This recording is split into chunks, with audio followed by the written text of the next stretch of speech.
Hey everyone, this is my first post here, and honestly, I have no idea where to even start. I'm a 34-year-old guy, been married to my wife, let's call her Alice, for almost 7 years now. We met at work, back when I was in insurance and she worked in HR.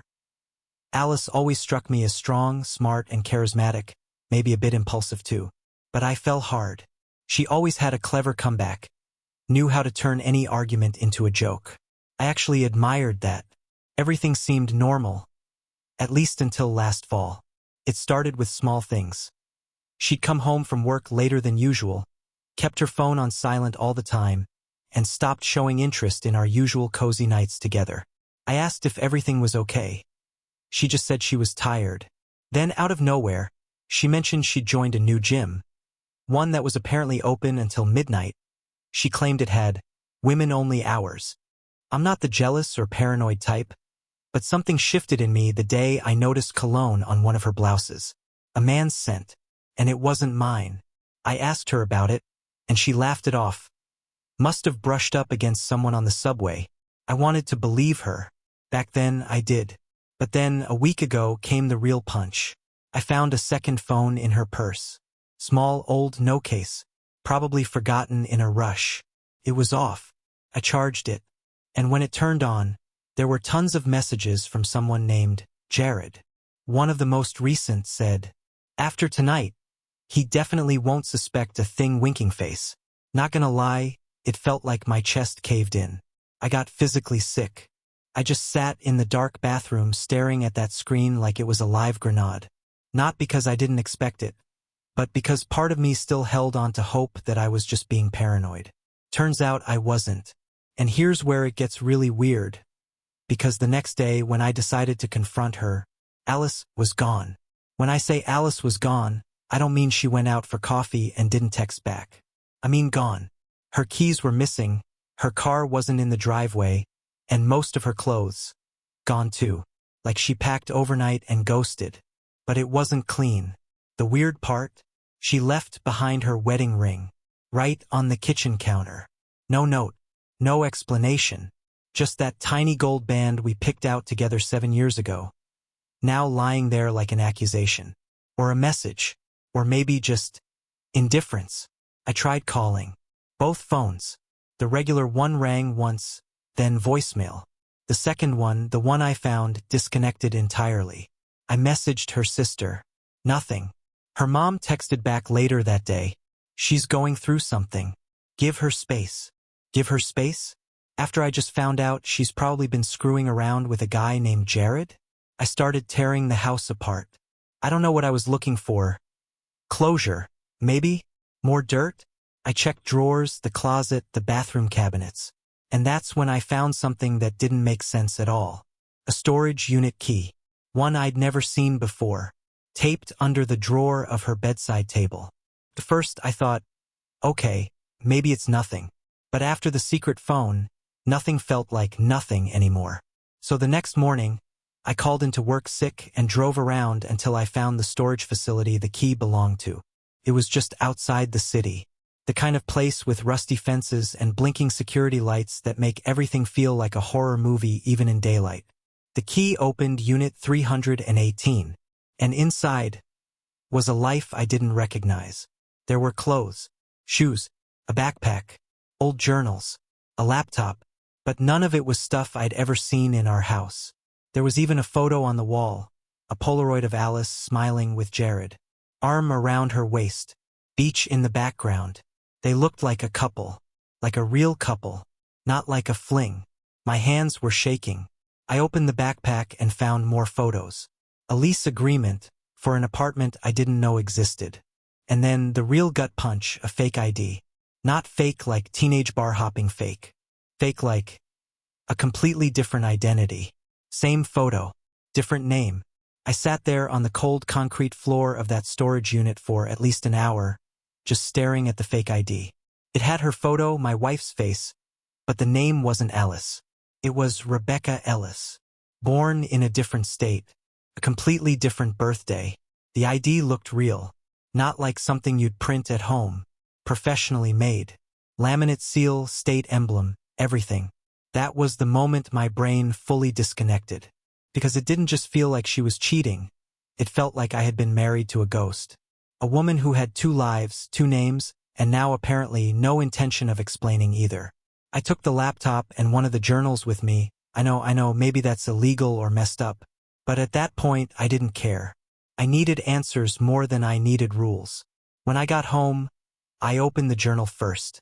The entries were handwritten, dated as far back as 2 years before we even met. And they weren't love letters or poems or normal diary stuff. They were observations. Cold, clinical, almost like a behavioral report. June 9th, he responded well to reinforcement. Minimal resistance. Still clings to belief in loyalty. May require adjustment. Another page. October 3rd, backup identity almost exposed. New story needed. We'll switch gym location. It kept going. Page after page. Every detail was calculated. Including me. That night, I couldn't sleep. I didn't even try. I just sat on the couch, laptop on my lap, heart in my throat, waiting for it to boot up. It was password protected. Tried Jared, Alice, birthdays, nothing worked. But then I tried the name on the ID, Rebecca Ellis, and boom. I was in. The desktop had only one folder. Labeled, Exit Strategy. When I opened the folder named Exit Strategy, I expected messages between her and Jared. Or maybe a list of expenses, something like a financial escape plan. But what I found was way more disturbing. There were 5 PDF files and a video. Each file had a label. Phase 1, Integration. Phase 2, Control Metrics. Phase 3, Emotional Isolation. Phase 4, Extraction. Phase 5, Reset. It read like a damn operation manual. And when I opened the first one, I felt like I was reading a script not for a breakup, but for a complete psychological takedown. Phase 1, Integration. It started with notes on how to mirror key interests, accelerate emotional bonding, and limit external emotional dependencies. I recognized actual events from the first year of our relationship. The weekend trip where we bonded over childhood trauma, was that real? The little coincidences we laughed about? None of it felt so funny now. Phase 2, Control Metrics. This one chilled me to the bone. It listed categories like phone access, 80% trust, financial dependency, moderate, isolation from friends, progressing, suspicion index, low. There were graphs, charts. I was a case study, a lab rat, and she had been tracking my emotional reactions like it was part of a project. I almost didn't open Phase 3, but I did. Emotional isolation detailed how to stage small arguments, simulate vulnerability to encourage my protection instinct, and implant guilt during moments of doubt. I started shaking. Not from anger, but from the horrifying realization that I hadn't been in love. I'd been handled. Then I clicked the video. It was filmed in the storage unit, same one I had just visited. Alice, or Rebecca, was standing in front of the camera, speaking calmly like she was giving a presentation. Target exhibits classic, fixer, personality traits. Attachment secured. Countermeasures are in place in case of suspicion. Will trigger phase reset within the next 3 to 5 days. Jared remains the clean contact. She smirked at the end, like she was proud of herself. I slammed the laptop shut so hard it echoed. And then my phone lit up. A text from an unknown number. You weren't supposed to find that. Walk away. That message. You weren't supposed to find that. Walk away. Hit me harder than any slap could have. I stared at my phone like it was cursed. No number. No name. Just those 7 words. I don't know if I froze for 30 seconds or 30 minutes. My thoughts were flying all over the place. Was she watching me? Did she know I was in the storage unit? Did I just trigger something? I did what any rational man does when his world shatters. I panicked. I unplugged the router. Turned off my phone. Pulled the battery from the second one. My heart was hammering so hard I thought I'd pass out. That night, I barely slept. Every sound felt too loud. Every shadow too sharp. And I kept thinking about that folder, Exit Strategy. Not breakup plan. Not divorce prep. Exit Strategy. Like she was pulling out of an undercover mission. And I was the asset. The next day, I made a decision, find Jared. I started with the lease papers I found in the storage unit. They listed an address under emergency contact, Jared's name. No last name. Just Jared. I mapped the address. It was about 40 minutes out of town. I told myself I was just going to drive past. See what kind of guy he was. Maybe that would give me some kind of peace. But deep down, I knew I wasn't just passing by.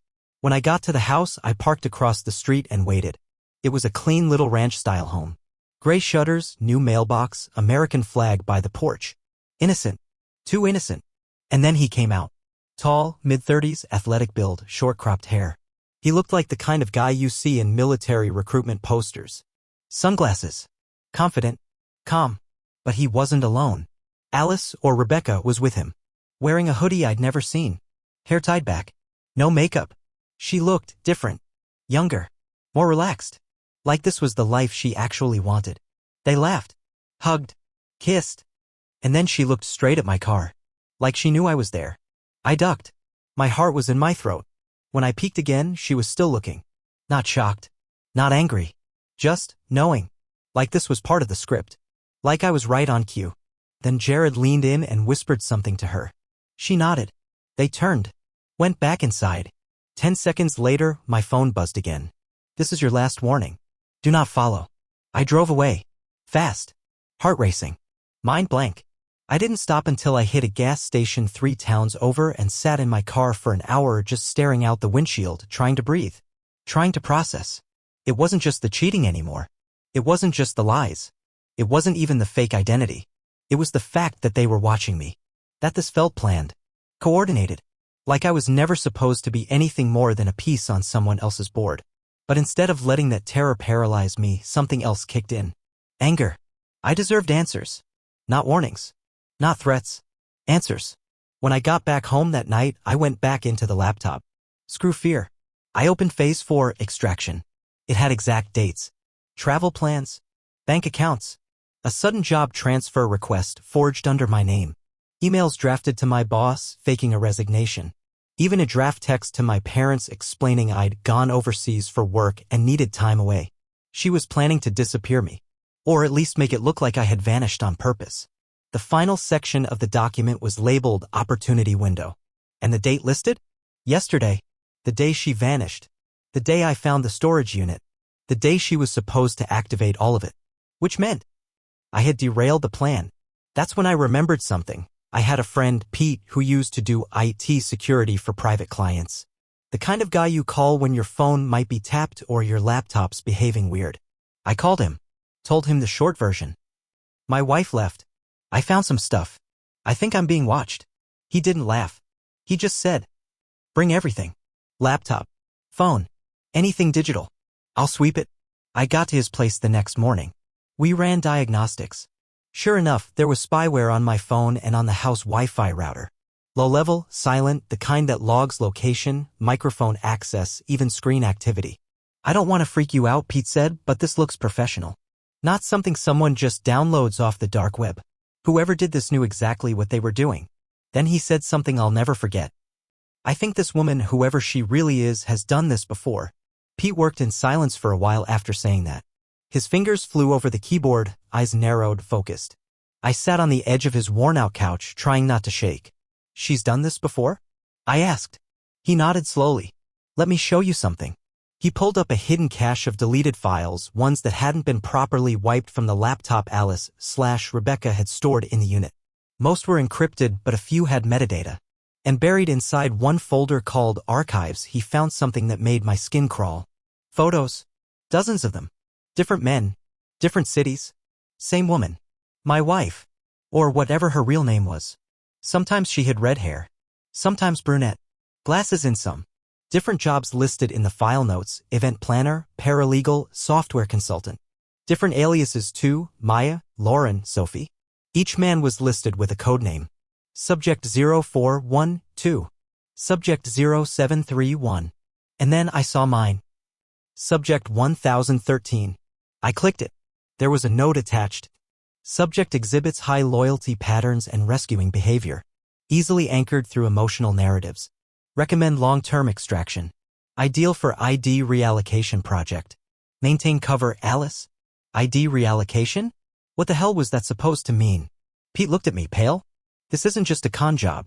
This looks structured. Coordinated. Like a program. I felt like I was going to throw up. Every year of my life with her, every memory. It wasn't just fake, it was manufactured. I hadn't married a liar. I had married a system. Pete kept digging. Eventually, he found something in the system logs, a reference to a remote server. It pinged back to an IP address registered in DC. Not government, but close. A private security firm. One with no public website. Who the hell was I married to? I asked out loud. Pete just stared at the screen and whispered. Someone trained. After Pete confirmed the connection to a shadowy private security firm, I didn't sleep. I just kept rereading the label under my name. Ideal for ID reallocation. What the hell did that mean? Identity theft? Disappearance? Replacement? It sounded less like a breakup and more like a cover-up. The next morning, Pete messaged me something wild. Check your email. I found subject 0731. He'd managed to recover a voice note buried in one of the encrypted files. It was a man, maybe mid-30s, speaking nervously. It ended with a name, Ben Caldwell. Please don't trust her. She's not who you think she is. She uses everyone. Pete ran it through an old contact of his, and shockingly, Ben Caldwell was real. Used to be an EMT in Michigan. Dropped off social media in 2018. But we found a throwaway Reddit account that matched his name and some of the story. Pete got bold and emailed the burner address attached to the account. If you're still alive, I think she's doing it again. I was subject 1013. Ben replied. Just one line. Where can we meet? 2 days later, we met him at a public library cafe just outside Chicago. Ben looked older than his photos, tired eyes, twitchy fingers. But as soon as he saw me, he nodded like he'd already seen my file too. She used to go by Sophie with me, he said, sipping lukewarm coffee. Told me her dad was ex-military. That she moved around a lot. We lived together for over a year. She kept everything controlled. Phone plans, finances, who I talked to. Then one day she vanished. Same MO. But before she did, he said, voice lowering, I found a document on her hard drive she left open by accident. It had photos of me next to photos of someone in Ohio. With my name. My birth date. My damn face photoshopped onto official ID. I think she was trying to create a new identity using pieces of mine. She wasn't stealing money, he continued. She was stealing people. I was frozen. My mouth dry. Pete asked the next question. Why would someone do that? Who's behind it? Ben looked between us. Leaned in. She's part of something bigger. I couldn't figure out what, but I found one name buried in the metadata of a spreadsheet, Project Echo, and a tag beside it. Ghost Fabricators. That name, Project Echo, lodged itself in my brain like a splinter I couldn't pull out. After Ben left the cafe, he handed us a burner phone number, said, don't contact me unless you absolutely have to, and walked out. I haven't seen him since. Back at Pete's place, we started digging. Project Echo wasn't on Google. Not in any obvious government database. But Pete had ways, backdoor forums, contractor registries, procurement leaks. And that's when we found something. A declassified contract summary from 2014. It didn't mention Alice or Rebecca, but it did reference a private entity. Orbis Behavioral Strategies, LLC. Purpose, experimental psychological modeling, identity reformation scenarios, operational field testing. Client, redacted. Another line. Deployment Phase 3, codename, Project Echo. Target pool, mid-level civilians with low institutional ties, high emotional flexibility, and adaptive memory traits. I read that sentence 10 times. They were testing this on people like me. Like Ben. People who wouldn't be missed too quickly. People who could be rewritten. Pete leaned back in his chair. This isn't infidelity, he said. It's behavioral weaponization. They're using people as identity templates. I couldn't breathe. What does that even mean? He turned the laptop toward me and opened the metadata tracker again. There were dozens of tags tied to subject 1013, me. Each with a status. Voice profile, validated. Memory consistency, stable. Social disruption level, low. Ready for replication, pending. And one last line. Next step, neutralize emotional dependency, initiate burn sequence. Burn. Sequence. Was that what she'd started when she ghosted me? And then it hit me. The text. You weren't supposed to find that. Walk away. This is your last warning. It wasn't just a threat. It was part of the script. They didn't just want me heartbroken. They needed me to break down. To disappear. That night, I packed a bag. Not out of fear, out of strategy. Because if I was part of some twisted behavioral experiment, I needed to stop reacting. I needed to flip the script. I left my house at 4 a.m. No lights. No phone. No Wi-Fi. Just a burner I picked up at a gas station and a duffel bag with some cash, the laptop, a notebook, and 3 changes of clothes. Pete helped wipe everything. He shut down my social media, spoofed my online presence with fake activity, and redirected my main number through a ghost SIM to make it look like I was still in town. To them, I was just another subject 1013 following the script unraveling. But in reality, I was tracking them. I drove west, sleeping in my car, staying off highways, using cash for everything. Every 2 or 3 hours, I checked the laptop. Pete had rigged it so that if any of their systems pinged me, even a trace of a signal from a familiar node, I'd see it before they saw me. For days in, I finally got a hit. A silent outgoing ping from a relay near Kansas City. The target server, Orbis Ops Remote 03. It lasted 14 seconds, but long enough for Pete to snag the endpoint. That endpoint wasn't just a server farm. It was a real-world location. A warehouse. Registered to a dummy LLC that matched one of the old aliases in the storage unit paperwork, Ellison Holdings. I didn't want to jump in blind.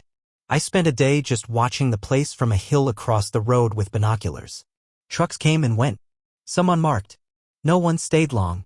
But on the third morning, I saw her. Rebecca. Alice. Whatever her real name was. Wearing all black, hair tied tight, clipboard in hand. No trace of the woman I used to know, no more fake smiles, no softness. Just precision. Like a handler. Or an officer. And then something happened that made my blood run cold. She looked straight toward the hill I was hiding on. Not squinting. Not searching. Just staring. Then she raised her hand. 2 fingers. A signal. 30 seconds later, my burner phone rang. Blocked number. I picked up. My hands were shaking. And I heard her voice. You're good, 1013. Better than I expected. You adapted. That means you're ready. I tried to speak. Couldn't. She continued, calm as ever. It's not too late to come back in. This can still be rewritten. We don't erase everyone, you know. Only the ones who fight the framework. But if you keep digging, well, you already know what happens next. Click. After her call, I didn't sleep. Didn't move. Just sat there in the dark, her voice echoing in my head. Only the ones who fight the framework. The words looped, twisting tighter with each repetition. Was she threatening to kill me? Reprogram me? Was I just a failed case study in some experiment they'd rerun with a cleaner subject? But then I realized something. If they really wanted me gone, I'd already be gone. This wasn't just control. It was a test. And that meant I still had a move left. So I made it. That night, I broke in. The warehouse had low security on the backside, motion sensors I could avoid, one old rusted door with a keypad I'd watched them use for days. 5 digits. Took me 20 tries and a near heart attack, but I got it. The code was 10131. My subject number. They wanted me to come in. So I did. The inside was quiet. Too quiet. Rows of locked doors. Fluorescent lights humming overhead. Clean. Organized. Clinical. The hallway signs weren't numbered, they were tagged by names. Aliases. Maya. Sophie. Lauren. Alice. I opened the one labeled A. Ellis. It wasn't locked. Inside. A twin bed with restraints. A table with syringes. A mirror one way, I think. And on the wall, a digital screen. It blinked to life when I entered. Subject 1013. Status, external. Current behavior, aberrant. Predicted next action, recursive entry. Observer response, await engagement. That last line made my stomach turn. They weren't stopping me. They were studying me. I kept going. One more door marked core room, authorized only. No lock. Inside, the walls were covered in screens. Monitors showing rooms like the one I had just entered. Some were empty. Others weren't. I saw people in some of them. Asleep. Sedated. Hooked to IVs. Watching false news broadcasts, fake phone calls, memory reinforcement loops. I recognized faces. Ben. Me. Another version of me. Slightly older. Wearing a suit. Smiling. Talking on the phone. A label under his screen. 1013B active. Deployment zone, Northern Virginia. Integration status, stable. I stumbled backward. They didn't erase me. They replaced me. I stood there, frozen, staring at the screen labeled 1013B active. Deployment zone, Northern Virginia. Integration status, stable. There he was, me or something wearing my identity like a tailored suit. He moved with confidence. He laughed with someone just off screen. Same voice. Same nervous gestures I always had when talking on the phone. But smoother. Cleaner. Better. It was like watching a version of myself that had been polished for sale. Then the screen shifted. CCTV feed, a security hallway, and walking straight down it was her. Rebecca, Alice, Sophie, whatever her name was. She didn't look shocked to see me. She didn't even flinch. She just opened the door, stepped inside, and said, "You were never supposed to find the core room." I backed up, adrenaline crashing through me like ice water. "You replaced me," I said. "You made a new me." She nodded like a teacher proud of a slow student for finally catching up. "And we would have given you a clean exit. New life, new memories. You wouldn't have known the difference." "Why?" I demanded. "Why go through all of this? Just to steal my identity?" She smiled faintly. "Not to steal it. To refine it. You were the prototype. Raw material. The one who taught us what made Subject 1013 tick. So we could build one who doesn't break protocol, who doesn't ask too many questions, who plays well in society. A perfect citizen." She looked up at the screens. "You're the origin. He's the outcome." Something inside me snapped. "You studied me, lied to me, married me. For what? Data?" She walked toward me, calm, cold, controlled. Yes, just like that. No hesitation, no remorse. She moved past me and typed a code into the main console. The lights flickered. All the screens went black. "I'm giving you one chance. Walk out now. Burn your notes. Forget this. And maybe we'll leave you be." "And if I don't?" I asked. She didn't smile, didn't blink. "Then you get recycled." I looked around. Behind her, I saw a red panel marked "Core data wipe, full system reset." There were no guards, no cameras now, just me, her, and the truth. I had two choices: walk away and survive, destroy everything and everyone, including the evidence. My hand hovered over the red panel. "Core data wipe, full system reset." One press and it would all go dark. The files, the subjects, the surveillance, the evidence of Project Echo, everything. I could feel Rebecca's eyes on me. Calm, cold, waiting. "Go ahead," she said. "But you won't walk out of here afterward." I looked at her, then back at the console. My mind was a hurricane, torn between revenge, fear, and something else I hadn't expected: doubt. What if she was bluffing? What if this was exactly what she wanted? For me to pull the trigger and erase it all. I turned to her. "Why me? Out of everyone, why was I the one you married?" And for the first time since this whole nightmare began, she hesitated. She glanced at the floor, just for a second. Then quietly, "Because you weren't supposed to be a subject." Silence. "You were an accident, a variable. I was embedded in a different op, monitoring someone in your company. You showed up. You got close. You mattered. And the team noticed your psychological profile matched parameters for testing. So they repurposed you." I felt sick. "So none of it was real?" She looked at me, really looked at me. It was real enough, for me. I stared at her, trying to read the cracks in her armor. For a second, just a second, she looked almost human. But then her voice hardened. "But that doesn't matter now. You've seen too much. We don't let assets walk out twice."